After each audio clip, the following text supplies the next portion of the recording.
Hi everyone, good evening and welcome to June's workshop. This month is Scoliosis Awareness Month, so it only makes sense that we have a workshop on scoliosis. So without further ado, let me share my screen so that we can all see the presentation. I must say, it does feel good to be back. All right. Awesome. So let's get straight into it on Straight Talk. So today's workshop is on understanding scoliosis and through a chiropractic lens and a chiropractic approach. For those of you who don't know me, my name is Cindy and I'm a chiropractor here at Provolution Health out in Queanbeyan.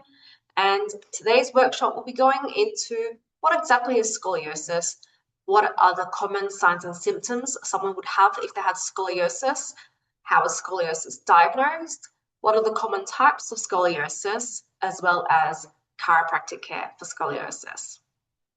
Now, to start with, what is scoliosis? So, when we look at the spine, if we look at these images here, from a spine with a side from the side, we want to see the neck to have a curve coming inwards, what we call a lordosis. The mid-back, the curve comes outwards, which is what we call kyphosis. And the low back comes in again, like the neck, and we call that a lordosis. So from the side of a normal, typical, healthy spine, we want to see curves. Meanwhile, if you're looking at the spine from the front on or back on, we don't want to see curves. We want to see a nice straight spine. So what scoliosis is when you're looking at the spine from the back or the front and there's a curvature coming to either side of the body. And this condition is progressive, the curvature is getting worse, and there's also sometimes rotation, which is the turning of each of the vertebrae. Now, with scoliosis, we only classify scoliosis if it's more than 10 degrees, which I'll talk about in a bit more detail later on.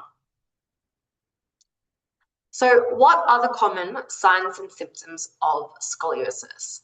Sometimes people have scoliosis and they don't even realize it because some of the symptoms and I guess signs can be quite subtle. So like for example, back pain. Back pain, there are so many causes, same as limited range of motion. However, what really gives things away is more so the visible signs, such as having uneven shoulders, having an uneven waist, asymmetrical hips. One pants is shorter or longer than the other, and that leads to muscle imbalance.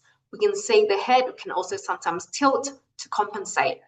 One of the shoulder blades and the ribs can also come out more, which affects the ribs, which could even lead to breathing difficulties, but overall a change in posture because there's a misalignment due to the curvature. Now, it's something you can do to quickly test at home, wherever you are. If you want to see if you have scoliosis or not, is a test called the Adam forward bend test. Now, when you're standing and you bend over, whoever looks at your back from behind should see a symmetrical surface. So your shoulder blades should be quite even. Now, that might mean that you might have what we call functional scoliosis, but essentially no scoliosis though, because it's still negative because it's symmetrical. If you do, however, have structural scoliosis, you would see a rib hump, which is one of the shoulder blades pops out a little bit higher than the other, and you can see the back when it's bent over, it's asymmetrical and not even. This is when you know you have scoliosis. This is a very easy and simple way of testing for scoliosis though, and it's essentially a quick screen and a guide. But to get further information about how scoliosis is really diagnosed, you have to have imaging. For example, a simple X-ray, or if you wanted 3D imaging, you could have a CT scan or an MRI. However, a full spine X-ray is suffice. And that's when we need to see the whole spine because we need to make sure, is there actually a compensation factor? Because with scoliosis, the body will always try to balance itself out. So as I was saying earlier, 10 degrees, right? What is this 10 degrees? this 10 degrees is what we call the Cobb's angle. So that's when we take the angle which the curve starts and stops, and we measure that to get the angle between where is the curvature the greatest. And then we also look at where it's the highest point, which is what we call the apex. Now, with a spine, no one is actually 100% perfect. So we're not expecting 0 degrees for every single person. You know, sometimes it could be due to error with the imaging, but nevertheless, early detection is certainly key, because if we're getting, say, 8, 9 degrees, not quite 10, so technically it's not scoliosis yet, it is still important and it's still meaningful, because that means it could be a sign that if you're seeing it progressive over time, say 5 years ago it was 5 degrees and now it's 9 degrees, you know it's getting worse, and it may possibly lead to 10 degrees, which is then decided to classify it as mild scoliosis. So that's why imaging and early detection is really vital. Now, the ranges and classifications that we generally use across the board is less than 10 degrees is normal and healthy, 10 to 25 degrees is mild scoliosis, 25 to 40 degrees is moderate scoliosis, and anything over 40 degrees of a Cobb angle is severe scoliosis. Now, what are the types of scoliosis?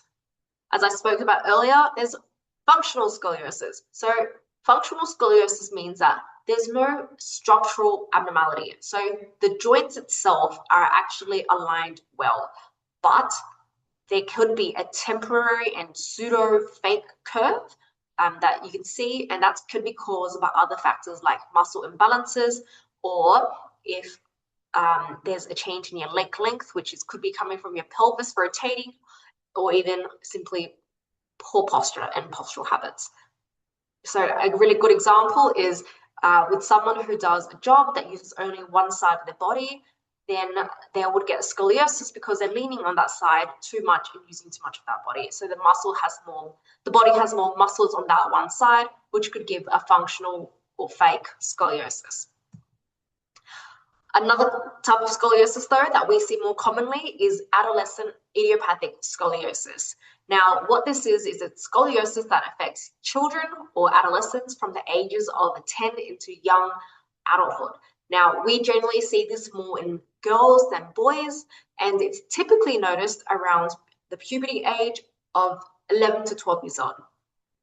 So there's no known cause so far, as the profession goes, is there's no known cause and reason for the scoliosis in these young children.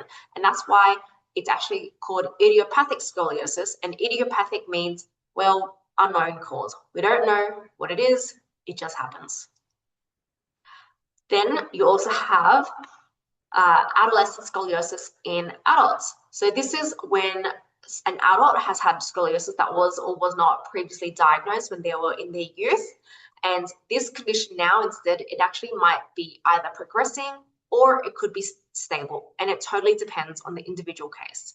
However, those who did previously have adolescent idiopathic scoliosis when they were younger, it is really good to monitor and compare images regularly to make sure that things are stable. Now, in the case that when it is new and degenerative, that's when things can be a little bit more difficult.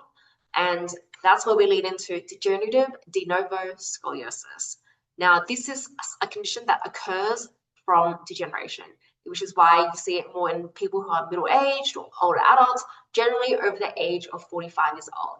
So this is because of this instability and there's from the wear and tear and degeneration of the spine. And almost always it is progressive unless something's done about it. And this generally gets picked up when a person presents with pain. They go to their health practitioner and then they start to see that there's arthritis, generally osteoarthritis, which is a degenerative condition, and then they get diagnosed with degenerative de novo scoliosis.